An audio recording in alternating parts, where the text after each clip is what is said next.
একসময় এক বনে একটি পাখি বাস করত। পাখিটি খুব চিন্তিত ছিল, কারণ বর্ষাকাল শুরু হতে চলেছে।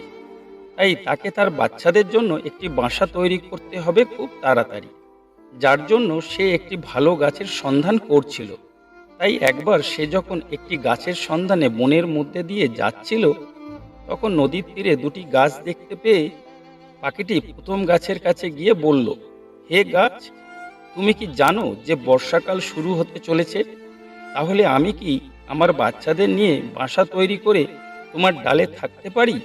পাখির কথা শুনে প্রথম গাছটি তার ডালে বাসা বাঁধতে দিতে রাগের সাথে অস্বীকার করে।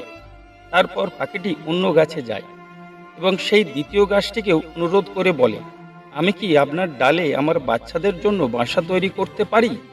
তারপর সে তার সন্তানদের নিয়ে সেই দ্বিতীয় গাছে বসবাস শুরু করে। কিছুদিন পর বর্ষাকাল শুরু হলে খুব বেশি বৃষ্টি হয় এবং বৃষ্টির কারণে সামনে নদীর জলের স্তর বেড়ে যায়, যার ফলে প্রথম গাছটি উবড়ে যায়। উবড়ে যাওয়ার প্রথম গাছটিকে নদীতে ভেসে যেতে দেখে পাখিটি ভাসমান গাছের দিকে তাকিয়ে বলে, আমি যখন তোমার ডালে বাসা বানাতে চেয়েছিলাম, তুমি আমাকে প্রত্যাখ্যান করেছিলে এবং আজ তোমার সেই রাগী স্বভাবের এবং বাসা বাঁধতে না দেওয়ার ফল পাচ্ছ।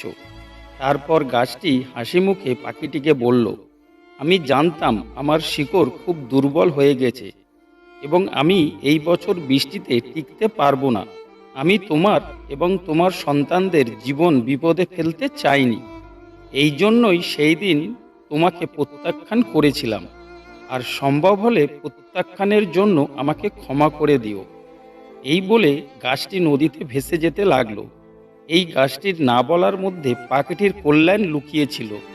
যেমন আমাদের বাবা মা আমাদের অনেক জায়গায় যেতে নিষেধ করেন, কিন্তু সর্বোপরি তারা কেবল আমাদের কল্যাণ চান। তাই আমরা বুঝতে পারি না কে কোন অবস্থায় আছে, আমরা তাকে বাইরে থেকে বিচার করতে শুরু করি। একটি বইয়ের একটি প্রচ্ছদ পড়ে বইটির বিচার করা ঠিক নয়, যতক্ষণ না আপনি পুরো বইটা পড়ছেন। একইভাবে বাইরে থেকে কাউকে বিচার করবেন না। তার জীবনে কি চলেছে কে জানে, এবং এই মুহূর্তে তিনি কোন পরিস্থিতির মধ্যে দিয়ে যাচ্ছেন। অনেক সময় অনেক ভুল বোঝাবুঝি ঘটে যায়, যার কারণে আমরা আমাদের জীবনে ভালো মানুষ হারাই। অনেক সময় আমাদের কাছের লোকের না বলার পেছনে আমাদের কল্যাণকর দিকটি লুকিয়ে থাকে, তাই সেটা আমাদের বুঝতে হবে। তাতে রাগ করা ঠিক নয়। তাই যদি আপনি এই গল্পটি থেকে কিছু শিখতে পারেন, তাহলে ভিডিওটিকে শেয়ার করুন আরও মানুষের কাছে। আর ভিডিওটিতে একটি লাইক ও চ্যানেলটিকে সাবস্ক্রাইব করতে ভুলবেন না। আবার দেখা হবে নতুন গল্প নিয়ে। সবাইকে জানাই ধন্যবাদ।